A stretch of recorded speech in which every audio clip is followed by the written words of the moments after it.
Hey friends, welcome back to Make Do with Miss Murphy. I hope you are happy and safe and doing well. On today's episode, I'm going to show you how to do a circular weaving, how to warp the loom and all the parts that go along the way. This here is one that I finished last year. Not quite sure where it's going to wind up. It tends to land on people's heads a lot, and we explore perhaps because of the bowl-like quality, we could make it into a nest to put little treasures in, but really it's whatever your heart desires. This is a good project for families, for classroom teachers. I do it in 3rd grade at my school, but it works well with people of all ages. So thank you for joining us. I hope you have fun.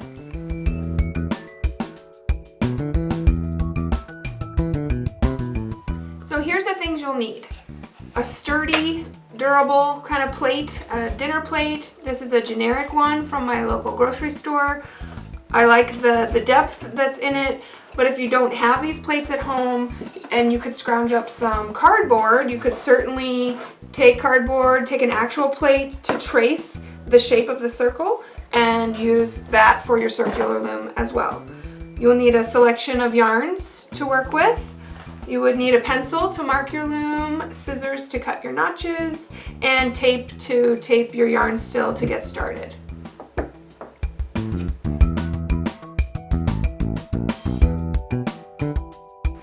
So regarding the yarn, you definitely want to stay organized if you're in a larger classroom setting. If you are working at home, then that's up to you how you are organized. You might know a knitter that has little yarn scrap balls that they could donate to you, or you may have your own massive yarn collection because you absolutely love yarn.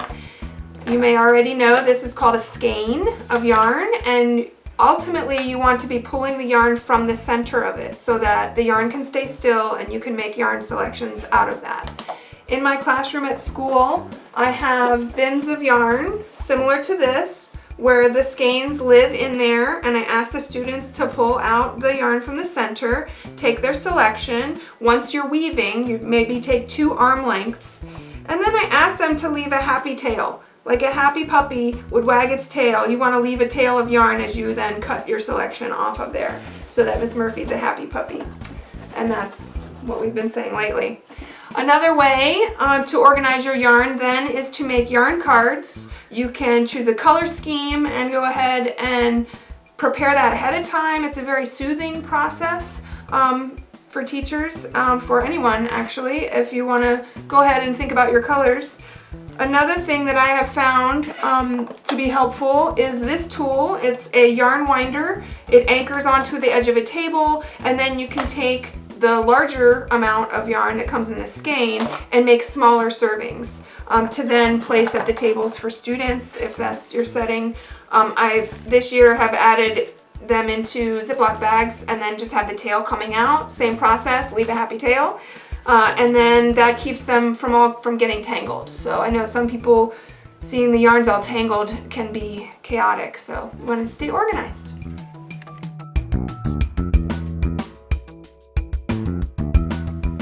So you have all your materials gathered, and now we're going to prepare the loom. We're going to work with the plate loom. That's the preferred method. You will need an odd number of marks around the loom in order to continuously spiral weave. It just grows and grows and grows. So we definitely need that odd number. So here's where we learn a few tricks. You start marking the plate at the edge on the rim. Now, if students are marking their loom, you want to use 2 fingers in between each mark that you're making. Adults can eyeball it if you want to.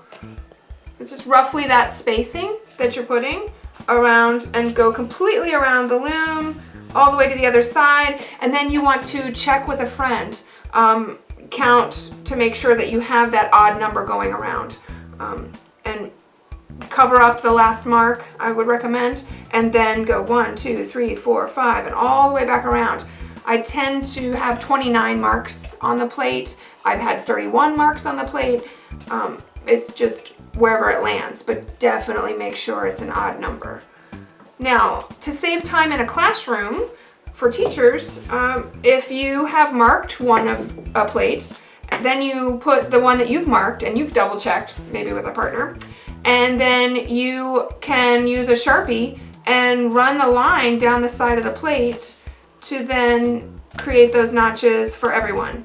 I learned by doing and found that an entire class period was eaten up with the bit of a debacle of marking the plates. So this is a good hack for teachers, is to go ahead and do this, because warping your loom is really where that is very important part of the process, is the warping of it. So marking it, we can help friends by marking it if necessary. If you're at home, kids, use a pencil, give it a try, and practice your counting, and counting for that odd number. So ending in 7 or 9 or 1 to get your odd number.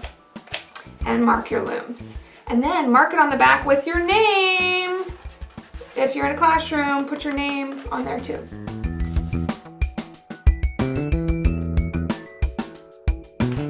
So if you have received a plate from your teacher that has marker marks on the edge, you will need to draw with a pencil that complete mark up onto the lip of the plate where you will be cutting to, and completely around the plate loom, and then double check your count. Make sure that it's an odd number to verify for yourself. Now, when you take your scissors and you are cutting at the rim, some people like to just cut a little baby cut, and that's not quite enough. We need to cut up onto the rim of the plate, onto the lip of that. So we don't want to strain it too much, but we are just going right onto the lip of the plate and cut all those notches, all those odd number notches. Okay.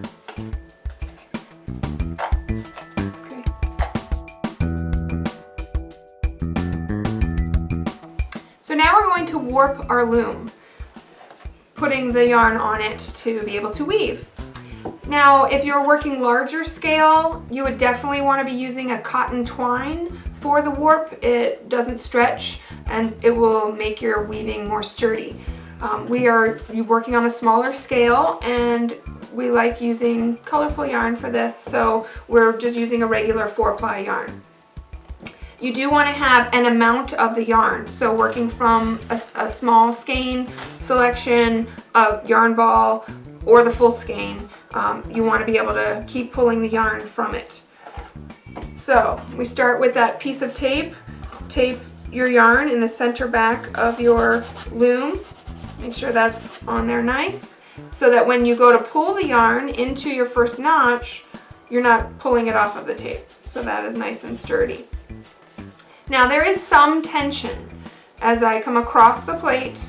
I'm approximating, seeing that it is the diameter of the circle or the equator of the earth, so to speak. And that looks about right, so I'm going to go ahead for that. And as I come across the back, it's going to start to look like it's crossing over the one in the center back, not being parallel to, but crossing it over. And I'm pulling it into the notch, and I'm crossing it over. So I'm making these nice long X's as it warps the loom. Now I'm pulling a little bit so that I have that slight tension, but I'm not pulling so hard that my plate is buckling up. You don't want that. So a little bit of tension,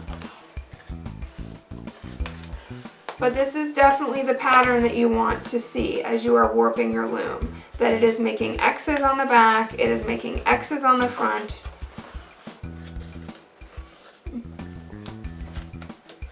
Remember, you're constantly crossing over the center and crossing over the back.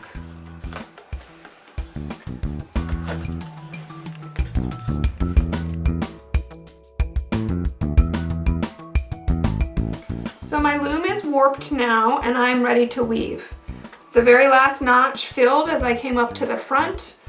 I estimated an amount of yarn to then cut it off of the skein so that I can start weaving and start my weft as I go around in the circle. And sometimes it doesn't end up quite like this. Sometimes as you come up over across the middle and oh no, the very last notch is right next to instead of opposite. And so I figured out how to solve that problem is you want to end up with your yarn on the front, and here we are on the back. So we take, and the reason this happened is that when we taped it and started warping, it was parallel. The very first line was a parallel line instead of that crossover. And so this occurred, but that's okay, we can fix it. So what I do is I'm pulling up all the yarns in the center. I'm taking this, which I have cut off of the skein now, and I tuck it underneath all the yarns, and that gives me opposing tension. So I tucked it under there, and now as I pull, I can then bring this yarn up to the front of the plate, and now it's ready to begin weaving.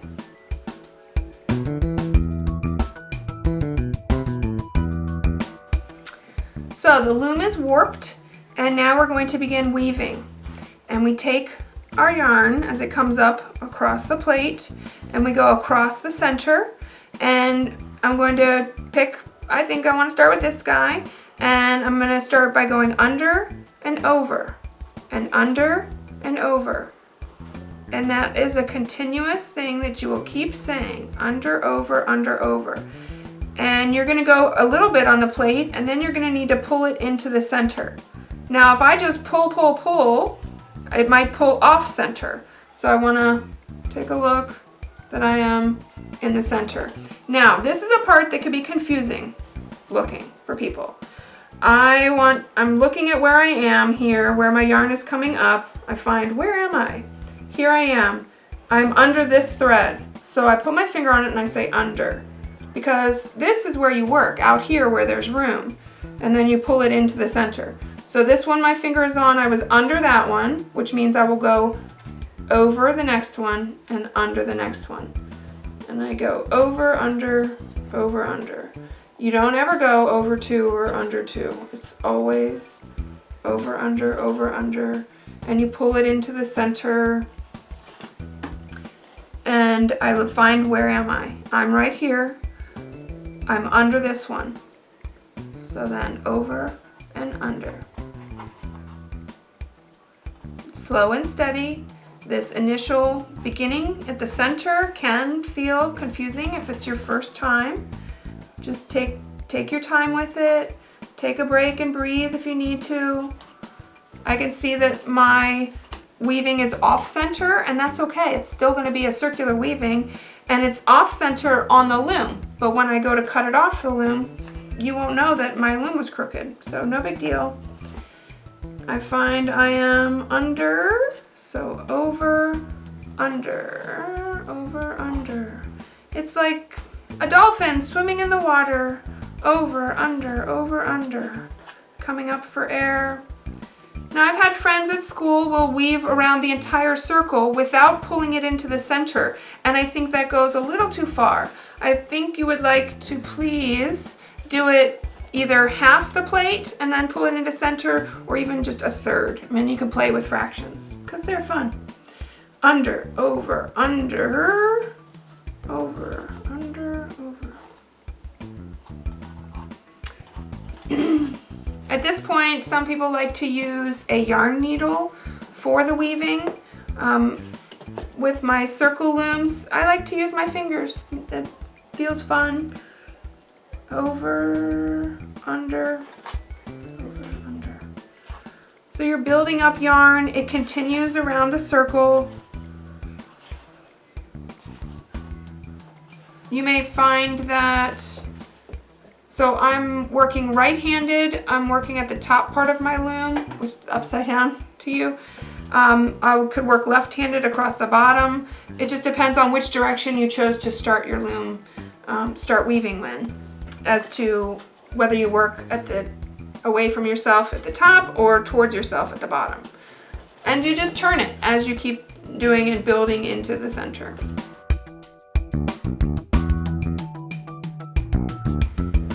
Now, when you go to pick up your weaving after you've set it down and you go to pick it up, you need to find where you are. So you look at, by pulling the weft, this that you're weaving with, and you pull it up and you say, okay, I'm under this one.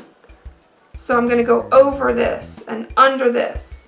And then you get back into the weaving. And I found that I have friends that don't notice that too closely, and they will just start weaving, oh, here I am, and they start weaving and they go over 2 instead of just over 1. And then what starts to happen is that you're not locking your weave anymore. Your very next row is doing the exact same thing as the last row. And then they'll notice, something looks funny. And so that's important, that, something looks funny. So you back up and you go, where did it change? And then you find, oh look, I went over 2 instead of over 1, under 1. So then you could choose to back up to where you found that you went over 2 by accident. Sorry. And you can just go over 1 and then under 1 and over 1. The thing I like about weaving is how many metaphors there are, and in this we are each different from each other, and so you always want your weaving to be different from the last one, different from the last row. They're all opposites, but they're beautiful together, just like we are.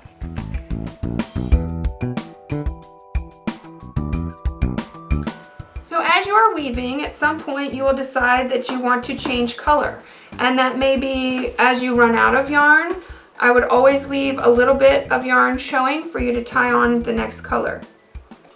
So here I have woven a little further, and it's time to tie on the next color here. And so I left a little bit of a tail, and I'm actually going to undo one so it's a little longer tail. And then I have a yarn card here with random colors. And I'll take 2 arm lengths of color. That'll give me a number of times around the loom. And I'm going to tie an overhand knot.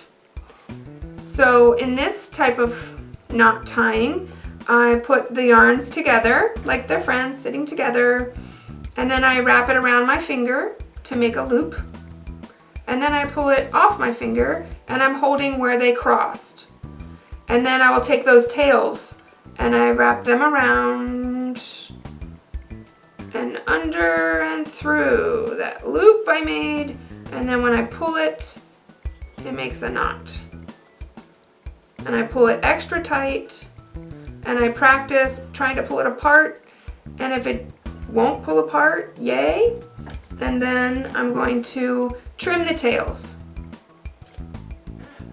Because since I was working last year and had the one with all the floppy tails everywhere, now I like to trim tails as I go.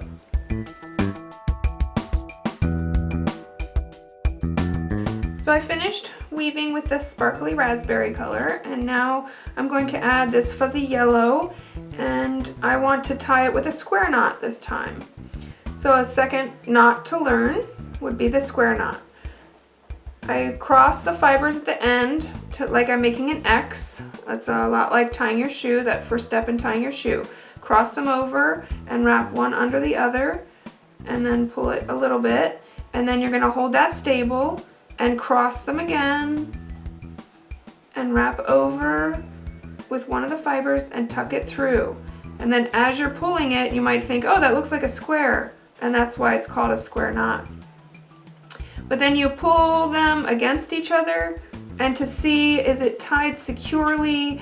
If it's not, it'll just come right apart, and hopefully it is tied securely. And when I trim it, I'm leaving just a little bit still there, and then as I begin to weave, I would tuck those little mini tails to the back side of the weaving. So I'll pull it through and then turn it, and as the next row comes in, it will hold it so that that's on the back.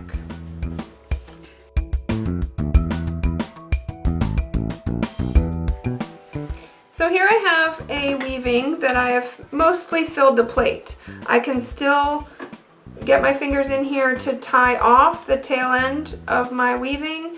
I'm going to tie it to a warp thread by wrapping the yarn around the warp thread to make that loop, and then I'm going to tuck the tail through the loop, hopefully, and pull it, and that anchors my very last of the weaving onto the warp thread.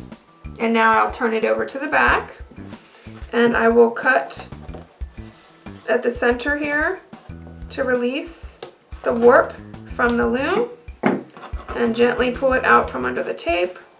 Make sure they were all cut. And then very carefully, I'm gonna pull all the warp out of the notches.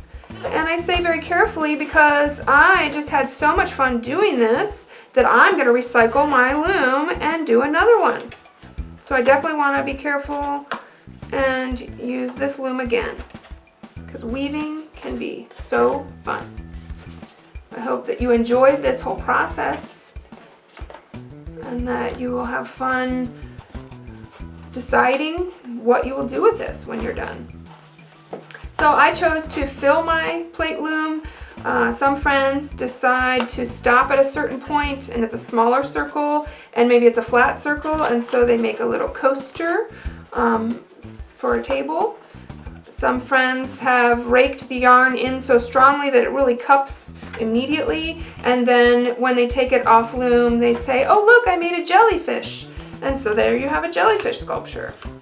So it's really whatever your heart tells you as you take it off loom. Now I'm going to be gentle because this is not stable yet, so I did just kind of flop it around. Now if you recall, we had an odd number of warp threads around the edge of this, and so that means as I give you the instruction that every 2 are going to get tied together, there's going to be a place where 3 are going to need to get tied together. So I'm going to start right here. This seems a good spot, and I'm going to do that overhand knot. So I'm putting my finger right against the edge of my weaving. I'm wrapping the warp threads around my finger to make a little loop.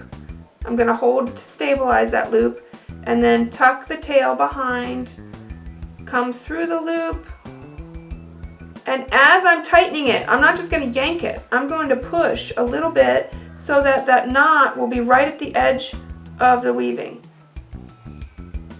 Now I don't want to go too tight into the weaving, but just right there at the edge. So here I'll take the next 2, I'm going to again carefully wrap it around my finger, and then tuck those behind the loop, pull them through, and then gently slide the knot closer to the weaving. Now remember that one of those spots has to be 3. I'm just going to decide that it's right now. So I'm going to take 3 of them and gently, without distorting the weaving, do my best to make that loop and tuck all 3 into one,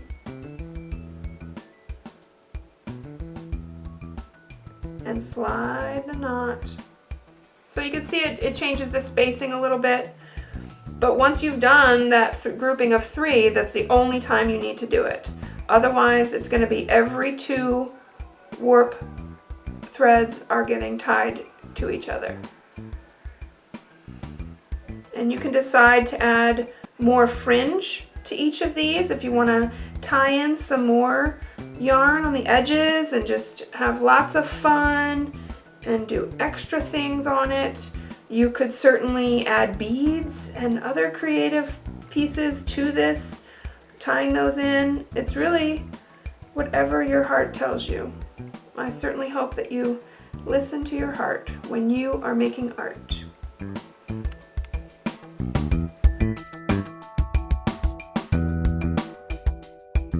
So here I am on my very last overhand knot, tying it off so that my weaving does not unravel.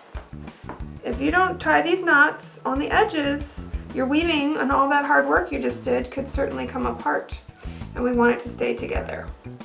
So here I have my weaving, and now is when I look at it and think about it. What might I like to do with it?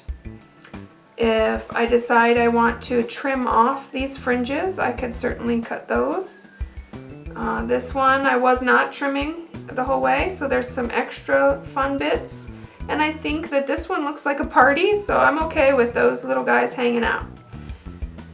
But this one makes me think of a treasure bowl.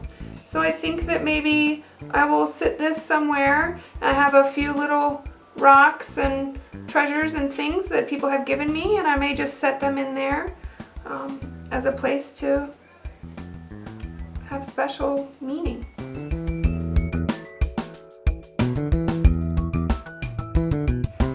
So friends, thank you so much for joining me for the video. I hope you enjoy weaving on a circle, and the plate loom was certainly fun to do, a nice little weaving.